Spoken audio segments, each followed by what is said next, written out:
అలా నేను మిస్సెస్ రావు. హైదరాబాద్లో ప్రధానమైనటువంటి వ్యాపారాల్లో రియల్ ఎస్టేట్ ఒకటి.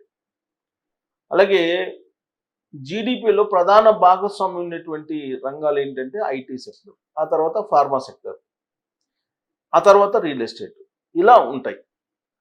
ఎవరైనా వ్యాపారం చేయగలిగేటువంటి రంగం ఏదైనా ఉందంటే రియల్ ఎస్టేట్. ఇప్పుడున్నటువంటి యూత్ ఎక్కువగా రియల్ ఎస్టేట్ మీద ఆధారపడుతున్నారు హైదరాబాద్లో.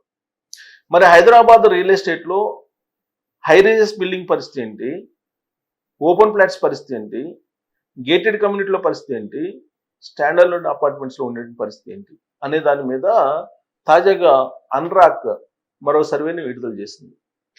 అయితే ఈ సర్వేలో ఎప్పుడు కూడా నెగటివ్ ప్రొజెక్ట్ చేయడం కంటే కూడా ఎక్కువ పాజిటివ్ ప్రొజెక్ట్ చేస్తూ ఉంటాయి. ఎందుకంటే ఈ బిజినెస్ పీపుల్ తోటి ఈ సర్వే సంస్థలన్నీ కూడా టైఅప్ అయి ఉంటాయి. ఆ బిజినెస్ పీపుల్ ఇచ్చేటువంటి గైడెన్స్ని బట్టి వీళ్ళు సర్వేలని మ్యానిపులేట్ చేస్తూ ఉంటారు. సరే, అన్రాక్ సర్వే అనేది కొంతవరకు నమ్మదగ్గ సర్వే, పూర్తి స్థాయిలో నమ్మడానికి అవకాశం లేదు. ఇప్పుడు హైరైజ్ బిల్డింగ్స్కి వచ్చేటప్పటికి మెయింటెనెన్స్ 50,000 రూపాయలు నెలకి వసూలు చేస్తున్నారు అనేది చెప్తా ఉంది. హైరైజెస్ బిల్డింగ్లో మెయింటెనెన్స్ ఆ స్థాయిలో ఉంటే మరి మిగతా వసతుల పరిస్థితి ఏంటి, అక్కడ కల్చర్ ఏంటి, అక్కడ అసలు నివాసం ఉండేటువంటి పరిస్థితి ఉందా అని అంటే ఉంది. Cloud9 కుటుంబాలని కొన్ని ఉంటాయి. ఈ Cloud9 కుటుంబాలంటే ఎవరితో సంబంధాలు ఉండవు.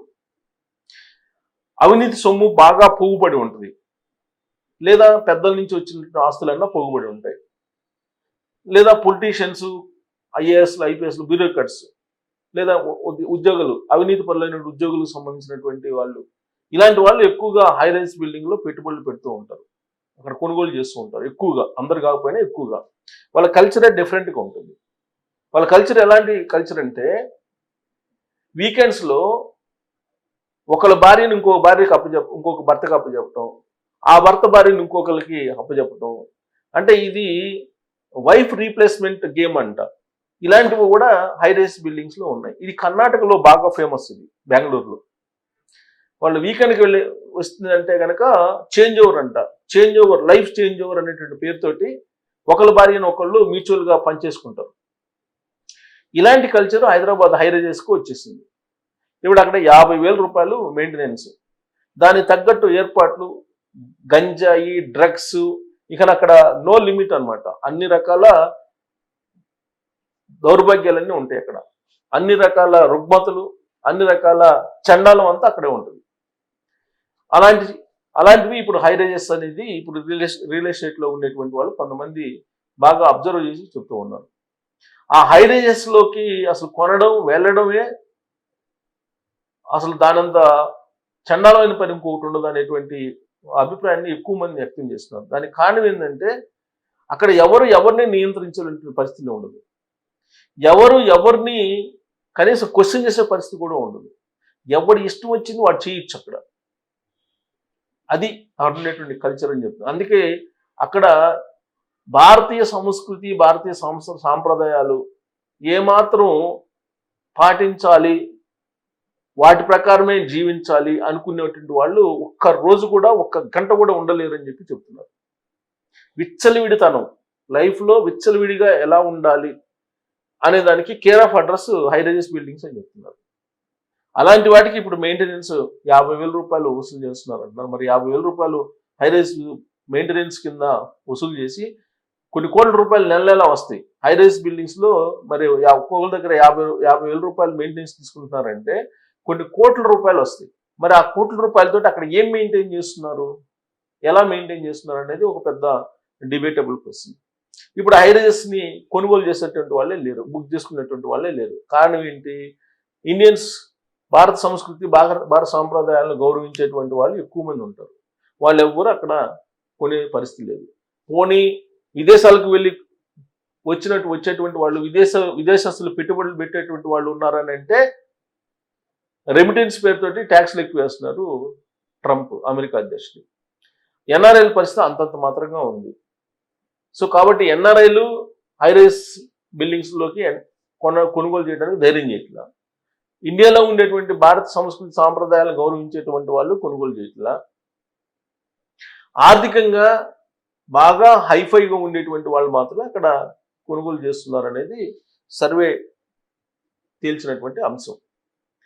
ఇక మిగతా వాటి పరిస్థితి ఏంటి, గేటెడ్ కమ్యూనిటీలో ఉండేటువంటి వాళ్ళ పరిస్థితి ఏంటి, అలాగే డూప్లెక్స్ హౌసెస్ పరిస్థితి ఏంటి అని అంటే, డూప్లెక్స్ హౌసెస్ మినిమం 5 crores పెట్టింది ఈ రింగ్ రోడ్ పరిధిలో నుంచి. రింగ్ రోడ్ పరిధిలో ఏవైనా డూప్లెక్స్ కొనాలంటే 5 కోట్లు మినిమం ఉండాలి. మరి ఈ 5 కోట్లు బరాయించే వాళ్ళు ఎంతమంది ఉంటారు, ఎంత పర్సెంటేజ్ ఉంటారు అనేది అందాక చెప్తుంది. చాలా లిమిటెడ్ పర్సన్స్ మాత్రమే ఆ 5 కోట్ల రూపాయలను బేర్ చేసి ఉండగలదు. జస్ట్ ఒక 2-3% ఉంటారు అని చెప్పి అంచనా వేస్తుంది. ఇక గేటెడ్ కమ్యూనిటీస్లో ఇప్పుడు రాజపుష్ప లాంటివి, లేదంటే మైహోమ్ భుజ లాంటివి, ఇవి 3 కోట్లు మినిమం 3 కోట్ల నుంచి స్టార్ట్ అవుతాయి. అది బరాయించే వాళ్ళు ఎవరంటే సాఫ్ట్వేర్లో హై లెవెల్ అబోవ్ మిడిల్ ర్యాంక్లో ఉండేవాళ్ళు. వాళ్ళు ఎక్కువగా అట్రాక్ట్ అయ్యి లోన్లు పెట్టి తీసుకునేవాళ్ళు. కానీ ఇప్పుడు ఆ లోన్లు పెట్టి తీసుకోవడానికి భయపడిపోతున్నారు. వాళ్ళ ఉద్యోగం ఎప్పుడు పోతుందో తెలియదు. అబోవ్ మిడిల్ క్యాడర్ వాళ్ళకి ఉద్యోగాల భద్రత లేదు ఇప్పుడు. సో అక్కడ కూడా కొనేవాళ్ళు లేరు. సరే, ఇప్పుడు ఎక్కడ జరుగుతుంది అని అంటే మార్కెట్ సెకండ్స్లో మీకు స్టాండర్డ్ ఉంది కదా, ఈ స్టాండర్డ్ దగ్గర జరుగుతుంది. స్టాండర్డ్ అపార్ట్మెంట్స్లో, అలాగే గేటెడ్ కమ్యూనిటీలో ఉండే సెకండ్స్లో జరుగుతూ ఉంది. ఇక్కడ కొంతమేరకు జరుగుతుంది అనేటువంటి విషయాన్ని అది చెప్తుంది. అయితే గతంలో మైనస్లో ఉండేటువంటి హైదరాబాద్ ఇప్పుడు ఆ మైనస్ నుంచి బయటకు వచ్చిందని చెప్పి అనురాగ్ సంస్థ చెప్తుంది. 15 రోజుల నాడు ఒక సర్వే ఇచ్చింది. 15 రోజుల నాడు ఏం చెప్పింది ఇదే సర్వే సంస్థ, 9% తగ్గింది మార్కెట్ అని చెప్పి చెప్పింది. ఇదే సంస్థ ఇప్పుడు ఏం చెప్తుంది, ఆ 9% తగ్గడాన్ని అధిగమించేసింది అని చెప్పి చెప్తుంది. సరే, అదేం చెప్పింది అనేది ఒకసారి చూద్దాం. అనురాగ్ సంస్థ ఈ సర్వేలను పూర్తి స్థాయిలో నమ్మడానికి కూడా లేదు మనం.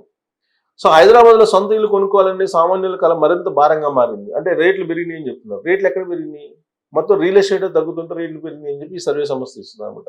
అంటే ఇది ఎంత బిజినెస్ ఫ్రెండ్లీ సర్వేలు ఇవన్నీ కూడా, అందరికీ తెలిసింది. అది సిఐఏ ఏం చెప్తే ఆ టైప్లో వీళ్ళు సర్వేలు చేస్తుంటారు. వేగంగా విస్తరిస్తున్న నగరంలో ఇళ్లకు పెరుగుతున్న డిమాండ్కు అనుగుణంగా ధరలు కూడా ఆకాశం ఉంటుంది. తాజాగా విడుదలైనటువంటి ఒక నివేదిక ప్రకారం ఈ ఆర్థిక సంవత్సరంలోని జూలై-సెప్టెంబర్ త్రైమాసికంలో నగరంలో ఇళ్ల ధరలు సగటున 8% పెరిగాయి. లాస్ట్ టైం ఏమో 9% తగ్గాయి అన్నాడు, జస్ట్ ఒక వారం క్రితం, 2 వారాల క్రితం. ఇప్పుడు మళ్ళీ 8% పెరిగాయి అంటున్నారు. ప్రముఖ రియల్ ఎస్టేట్ కన్సల్టెన్సీ సంస్థ అనురాగ్ ఈ నివేదిక విడుదల చేసింది. దీని ప్రకారం గత ఆర్థిక సంవత్సరం 2024-25 జూలై-సెప్టెంబర్ కాలంలో హైదరాబాద్లో చదరపు అడుగు ధర 7,150 ఉండగా ఈ ఏడాది అదే సమయానికి 7,750కి చేరింది.